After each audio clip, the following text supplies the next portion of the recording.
조지 오웰의 소설 동물농장. 사흘 뒤 메이저 영감은 자다가 평화로이 숨을 거두었다. 영감은 과수원 한쪽 기슭에 묻혔다. 3월 초에 일어난 일이었다. 그러고 나서 석 달 동안 농장에서는 비밀스러운 활동이 많이 벌어졌다. 메이저 영감의 연설 때문에 농장에서 영리한 편인 동물들은 자신들의 삶을 새롭게 시각으로 바라보게 되었다. 사실 동물들은 메이저 영감이 예고한 반란이 언제 일어날지도 몰랐고 그 반란이 자신들이 살아있는 동안 일어날 거라고 생각할 근거도 없었다. 그럼에도 동물들은 그 반란을 준비하는 것이 자신들의 의무라는 사실을 분명히 깨달았다.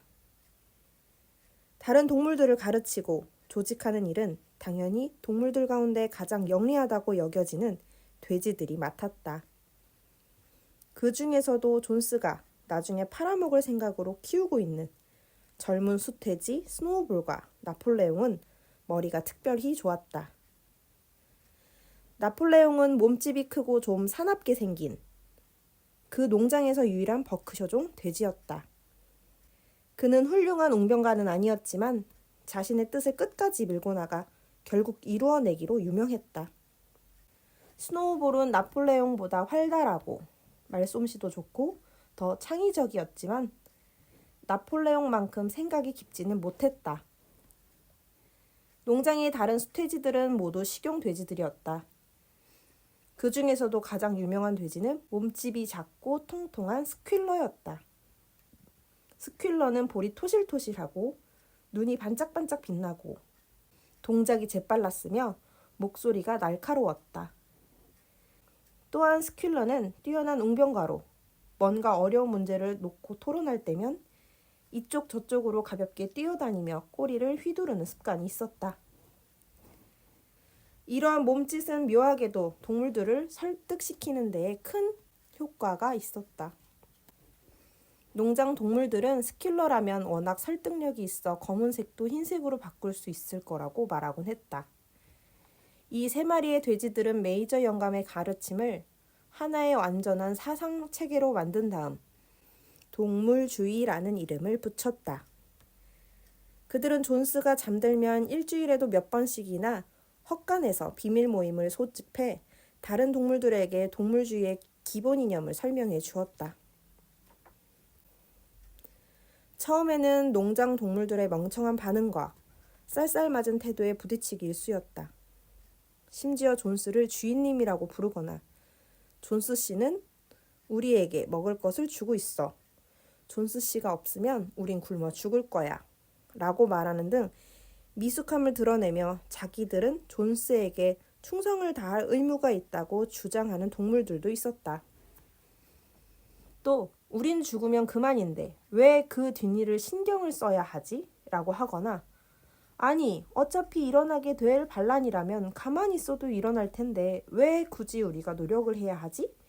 하고 묻는 동물들도 있었다. 돼지들은 그러한 생각이 동물주의의 정신에 어긋난다는 점을 이해시키느라 큰 어려움을 겪었다. 특히 가장 어리석은 질문을 던진 동물은 흰 암말 몰리였다. 몰리가 스노우볼에게 던진 첫 번째 질문은 바로 이것이었다. 반란이 일어난 뒤에도 설탕이 있을까요? 없을 거요. 스노우볼이 단호하게 말했다. 우리는 이 농장에서 설탕을 만들 방법이 없습니다. 그리고 사실 설탕 같은 건 필요 없을 거요. 귀리와 건초를 원하는 만큼 먹을 수 있을 테니까요. 그럼 갈기의 리본은 계속 묶고 다녀도 돼요? 동무. 스노우볼이 말했다. 동무가 그토록 목을 매는 리본이야말로 노예의 증표요.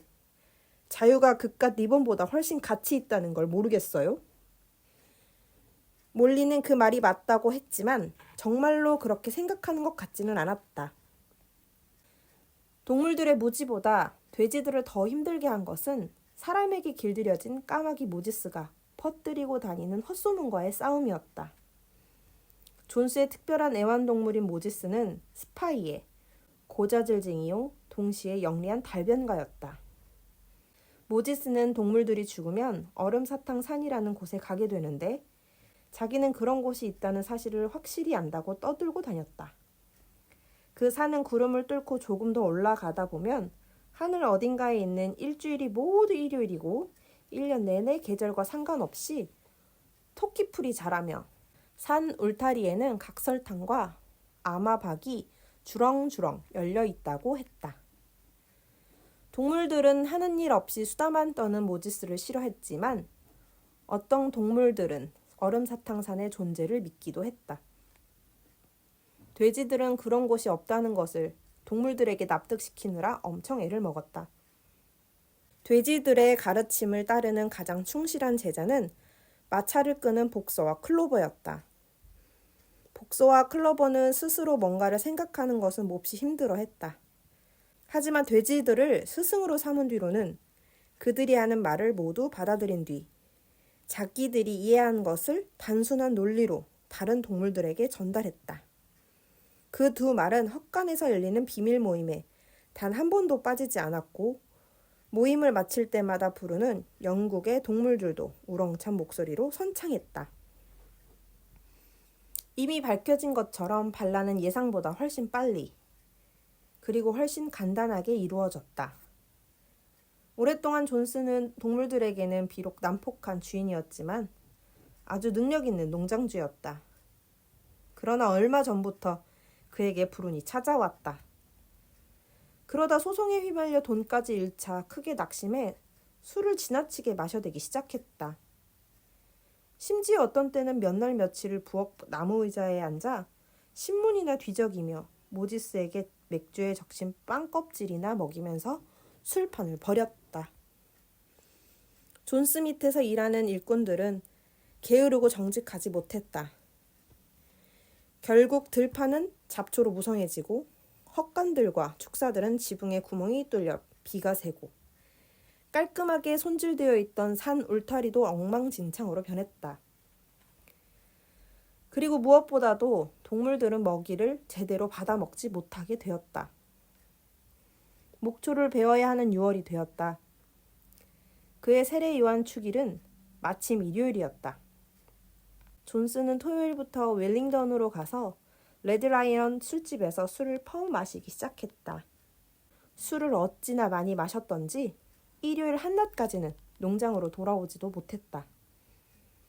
일꾼들은 일요일 아침 일찍 암소 젖만 급히 짠 뒤에 동물들에게 먹이도 주지 않고 토끼 사냥을 가버렸다.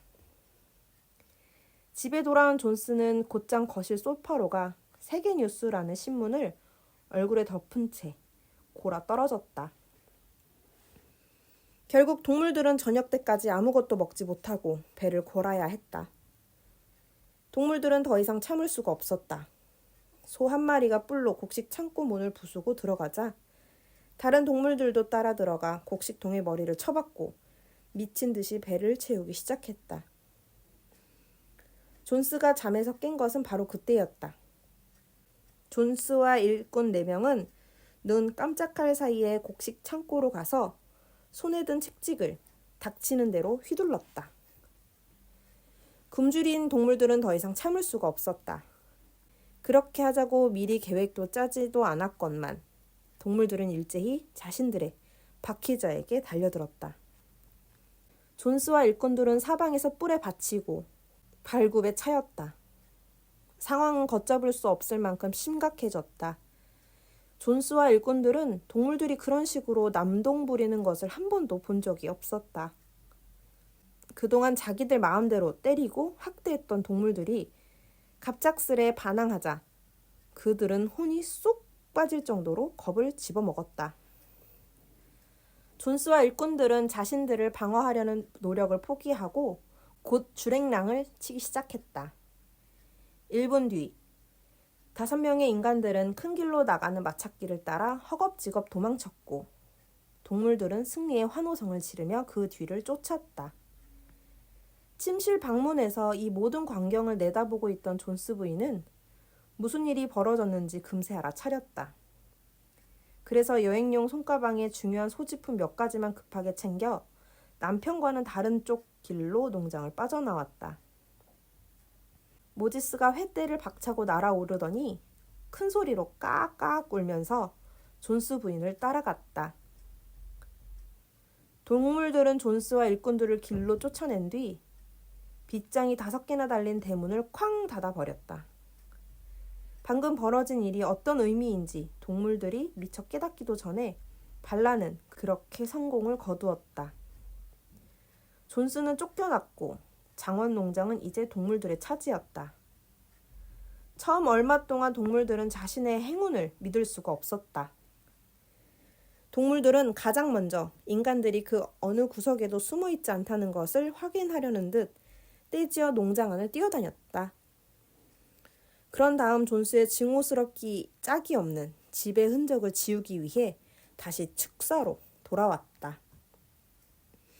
맨 먼저 마곡간 끄트머리에 있는 마고 창고를 부수고 들어가 제갈, 콧뚜레, 개사슬, 존스가 돼지나 양을 거세시킬 때 사용했던 끔찍한 칼 등을 우물 속에 깡그리 던져버렸다. 고삐, 굴레, 눈가리개, 굴욕적인 꼴망태 등은 앞마당에서 활활 타오르고 있는 불더미 속에 쳐넣었다. 채찍도 마찬가지였다. 채찍이 화르르 타오르자 동물들은 너나 할 것 없이 껑충거리며 좋아했다. 스노우볼이 장날의 말의 갈기나 꼬리에 장식하는 리본들을 모두 불에 던지며 말했다. 리본은 인간의 표식인 옷으로 간주해야 합니다. 동물들은 옷을 입으면 안 됩니다.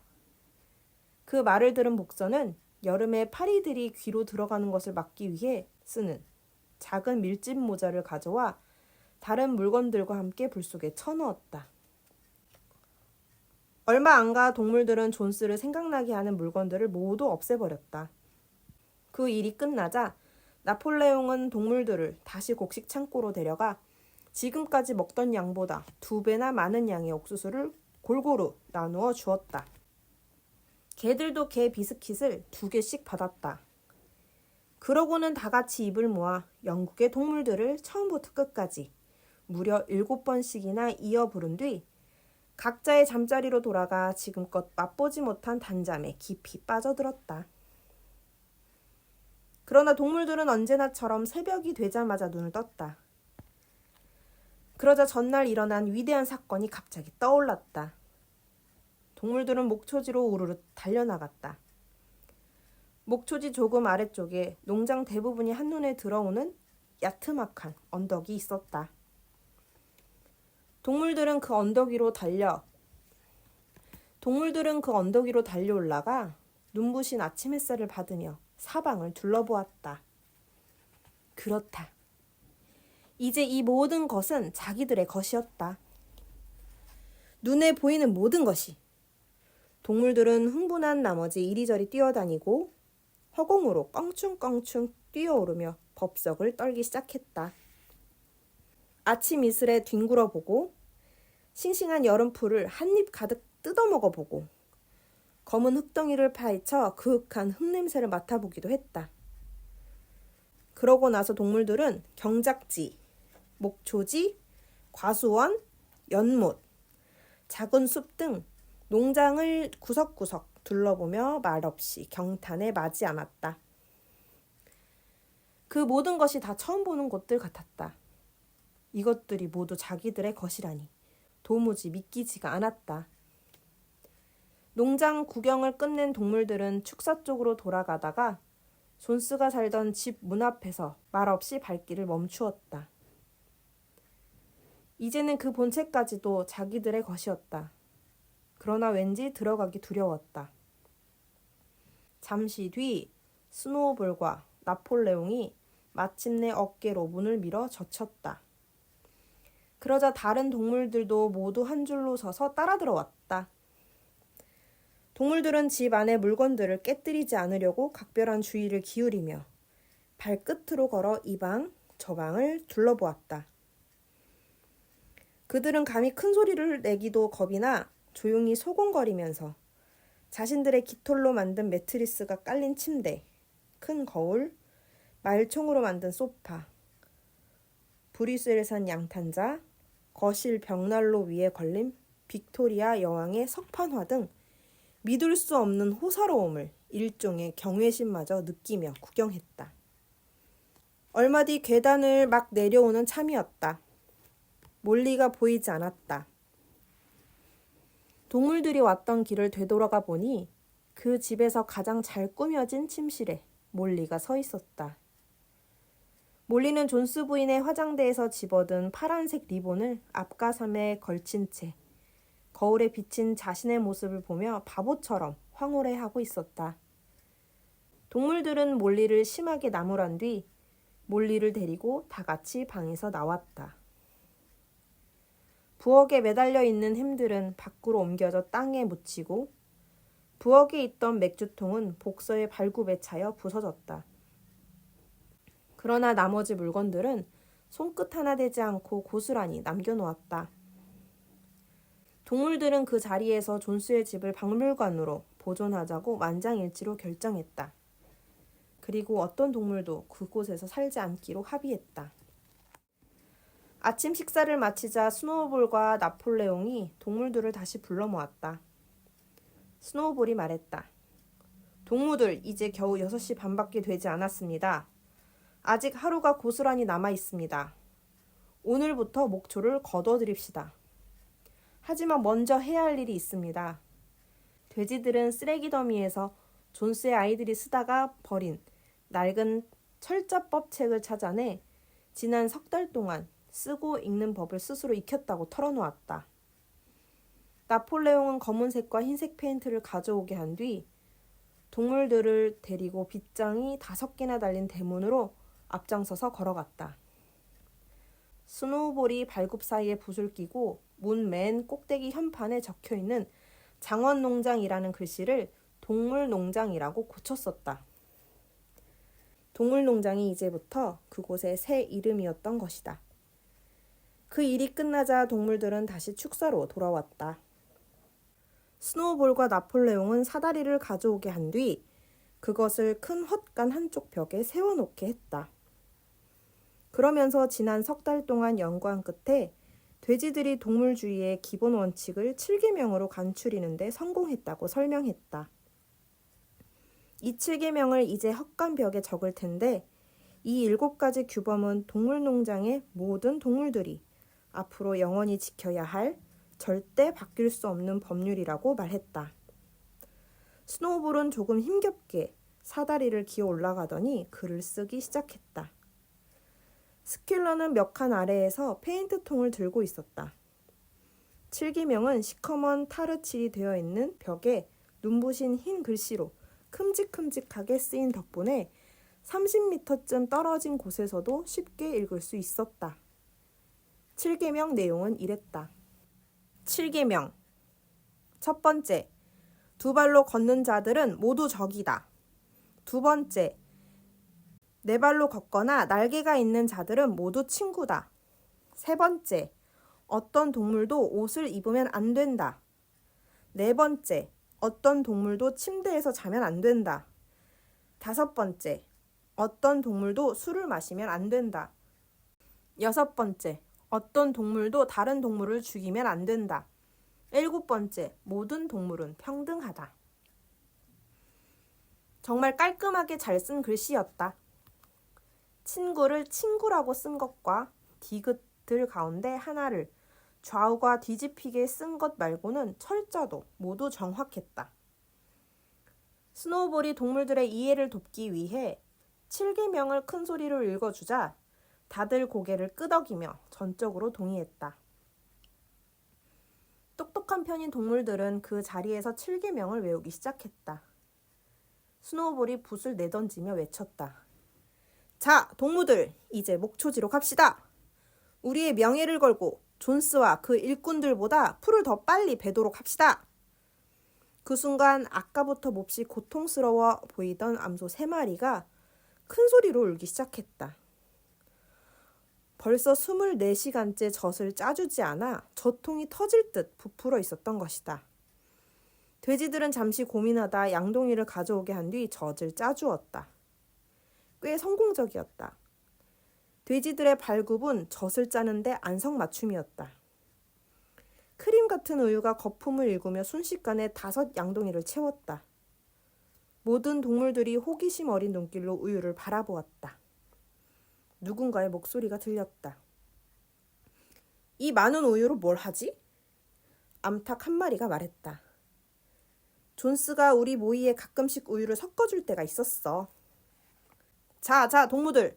우유는 신경 쓰지 마십시오. 나폴레옹이 양동이들 앞으로 나서며 외쳤다. 우유는 어떻게든 처리될 것입니다. 그보다 목초를 수확하는 일이 더 중요합니다. 스노우볼 동무가 길을 안내할 겁니다. 나도 곧 따라가겠습니다. 어서요, 동무들. 목초가 기다리고 있습니다. 동물들은 풀을 베기 위해 줄지어 목초지로 향했고 저녁에 돌아와 보니 우유는 이미 사라지고 없었다.